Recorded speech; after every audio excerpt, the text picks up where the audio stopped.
ఓం నమః శివాయ. ఓం నమో నారాయణాయ. ఓం నరదృష్టి నివారణ కాల భైరవాయ నమో నమః. ఓం దిగంబరాయ విద్మహే గరుడ వాహనాయ ధీమహి తన్నో నరదృష్టి నివారణ కాల భైరవ ప్రచోదయాత్. హరి ఓం. ప్రణో దేవి సరస్వతి వాజేభిర్వాజినీవతి ధీనామవిత్రీవతు మహాసరస్వత్యై నమః. హరి ఓం. మా ఛానల్కి స్వాగతం.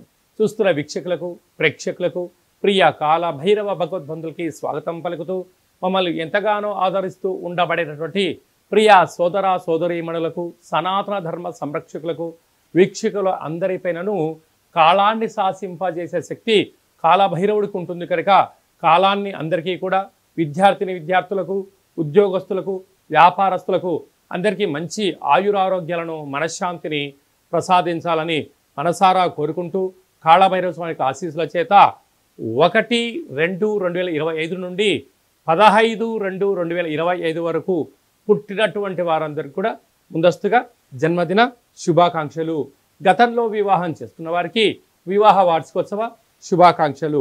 ద్వాదశ రాశుల్లో గ్రహ గమనాలు ఒకసారి వీక్షింపచేద్దాం. వృషభ రాశిలో దేవగురు బృహస్పతి సంచార స్థితి, మిథున రాశిలో కుజ భగవానుడు సంచార స్థితి, కన్యరాశిలో కేతు సంచార స్థితి, మకర రాశిలో రవి బుధాదిత్య రాజయోగ సంచార స్థితి, కుంభరాశిలో శని భగవానుడు స్వక్షేత్ర సంచార స్థితి, మీనరాశిలో శుక్రుడు మరియు రాహు సంచార స్థితితో ద్వాదశ రాశుల్లో గ్రహ గమనాలు ఈ విధంగా ఉన్నాయి.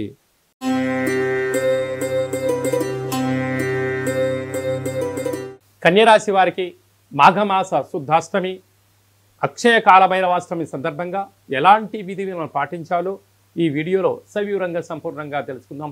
కన్యరాశిలో ఏ నక్షత్రాలు వస్తాయనగా ఉత్తరా నక్షత్రంలోని 2, 3, 4 పాదాలు, హస్తా నక్షత్రంలోని 4 పాదాలు, చిత్తా నక్షత్రంలోని 1, 2 పాదములు కలిపితే కన్యరాశి. చాలామందికి పుట్టినటువంటి కాల సమయంలో డేటా బర్తులు లేనటువంటి కారణం వలన పేరు యొక్క మొదటి అక్షరాన్ని అనుసరిస్తూ ఆ రాశిని తెలుసుకునే ప్రయత్నం చేద్దాం.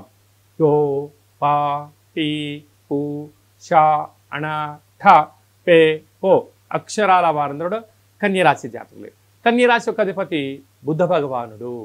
ఈ రాశిలోనే కేతు సంచార స్థితి ఉంటున్న కాల సమయంలో ఏడాది తర్వాత రవి భగవానుడు బుధుడితో కలిపి మకర రాశిలో సంతాన స్థానంలో సంచారం చేయడం వలన నూతనంగా వివాహమైనటువంటి దంపతులకు పుత్రిక సంతాన యోగము, పిల్లల యొక్క చదువులు, పిల్లలకు అభివృద్ధి, పిల్లల్ని విదేశాలకి పంపించాలి, లేకపోతే తల్లిదండ్రుల దగ్గరికి పిల్లలు వెళ్ళాలి, విదేశాల్లో ఎక్స్పోర్ట్స్ ఇంపోర్ట్స్ బిజినెస్ చేయాలి, షేర్ల వ్యాపారం చేయాలి అనుకుంటున్న వారందరికీ కూడా కొద్దిపాటి ముందస్తు జాగ్రత్తలు అవసరం, ట్రైనింగ్ అవసరం అని చెప్పి మనకు జ్యోతిర్విజ్ఞానం తెలియజేస్తుంది.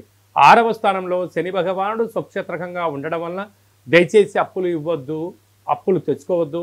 గృహాలు, వాహనాలు, భవనాలు క్రయ విక్రయాలు చేసేటప్పుడు, నిర్మాణం చేసేటప్పుడు తెలిస్తేనే చేయండి, లేకపోతే నిపుణుల సలహాలు తీసుకున్నట్లయితే మీ యొక్క ధనం సమయం వృధా కాకుండా ఉండే పరిస్థితి చాలా అధికంగా ఉంటుంది.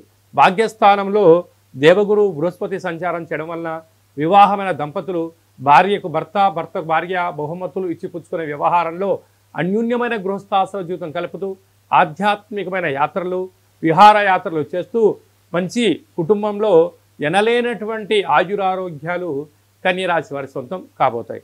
రాజ్యస్థానంలో కుజ భగవానుడు సంచారం చేయడం వలన స్థిరాస్తులు, చరాస్తులు, ఉద్యోగము, ప్రమోషను, వ్యాపార ఉత్పత్తులు, పెట్టుబడులు, క్రయ విక్రయాలు అన్నింటా మీ విజయం కలుగుతున్నాయి. కాకపోతే అంతర్గతమైనటువంటి శత్రువులు పొంచి ఉన్నారు కనుక ఏదైనా మీరు పనులు ప్రారంభించి విజయం సాధించేంత వరకు మీ యొక్క చిదంబ రహస్యాన్ని, అంటే బిజినెస్ సీక్రెట్స్ అంటూ ఉంటారు, ఎదటి వ్యక్తులకు తెలియచేయకుండా ఉండండి.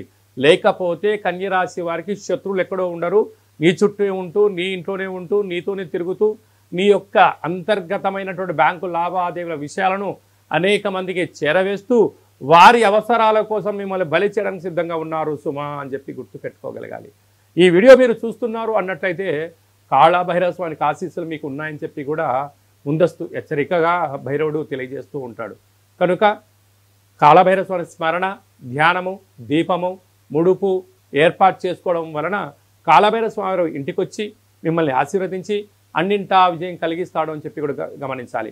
అలాగే సాఫ్ట్వేర్ ఉద్యోగస్తులు, హార్డ్వేర్ ఉద్యోగస్తులు, మార్కెటింగ్ రంగంలో ఉండబడిన వారు, వ్యవసాయ సోదరీమణులు, ఆహార ఉత్పత్తులు, టీ షాపులు నడిపించే వారందరికీ కూడా భగవంతుడి యొక్క సేవ అవసరం అని చెప్పి గుర్తుపెట్టుకోగలగాలి.